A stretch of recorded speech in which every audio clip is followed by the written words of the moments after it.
Tropical Typhoon, Chairman TV. Weather update. Helping homeless people. Please subscribe.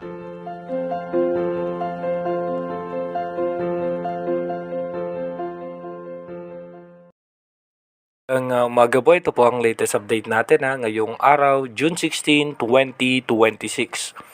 Yung minomonitor nga po natin na si Bagyong Ada ay patuloy pa rin po yan lumalakas at ito nga po ay nasa eastern Samar na nga po. At expected na nga po natin yung extension o yung trough ng kanyang kaulapan ay umaabot pa rin po yan dito sa may Surigao at halos sa malaking bahagi na po ng Visayas. At ayon pa rin po sa ating advanced weather forecast ng European Center, ito po ay mababa pa rin yung tsansa ng landfall scenario. Sa ngayon nga po, nakakaranas na ng pagulan ang malaking bahagi ng Visayas at ng natitirang bahagi ng Mindanao.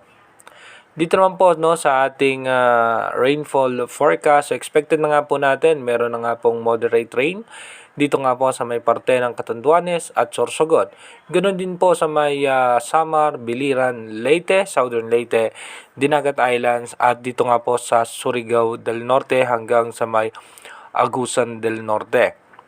At yung posibleng malalakas na pagulan na nga po na posibleng umabot ng 100 hanggang 200 mm ay dito na nga po yan sa may Northern Samar at sa may Eastern Samar.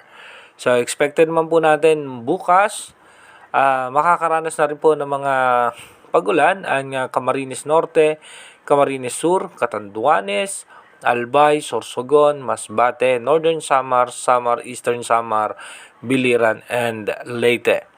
Pagdating naman po ng linggo, so asahan nga po natin by Sunday, meron naman po tayong moderate rain na nasa 50 to 100 mm ang makakaapektong ulan dito nga sa Catanduanes, Camarines Sur, Camarines Norte, and Albay. Kaya iba yung pag-iingat at paghahanda pa rin po sa ating mga kababayan dahil posible pa rin po yung mga pagbaha at pagguho ng lupa.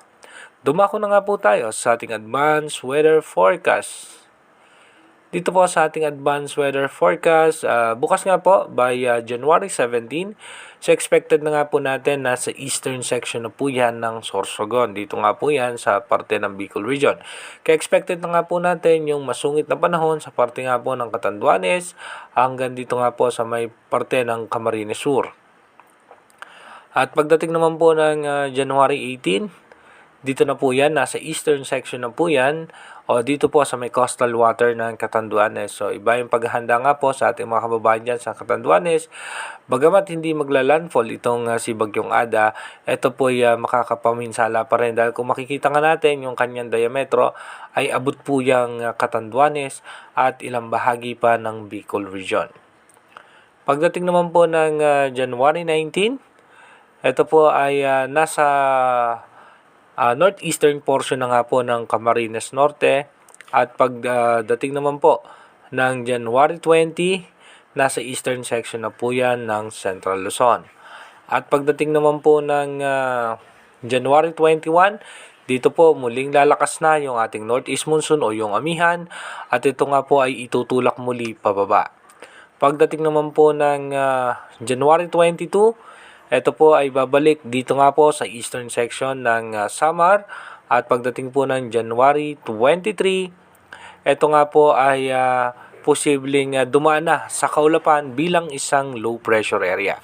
At pagdating naman po ng January 24, expected pa rin po natin na tuloy-tuloy po tayo makakaranas ng pagulan, lalong-lalo na nga po dito sa parte ng eastern section ng Visayas at ng Bicol region dahil po yan sa shear line. Pagdating naman po ng January 25, magkakaroon din po tayo ng panibagong low pressure area pero posibleng malusaw din po kaagad. Pagdating naman po ng January 25, mas malakas nga po yung ating northeast monsoon. Asahan na po natin yung malamig na simoy ng hangin at pagdating po ng January 28 hanggang 29, tuloy-tuloy pa rin po na northeast monsoon na makakaapekto sa ating bansa. Inuulit ko po, yung ating advanced weather forecast is possible scenario pa lamang po yan. Malaki pa rin ang tsansa na magbago po lahat yan.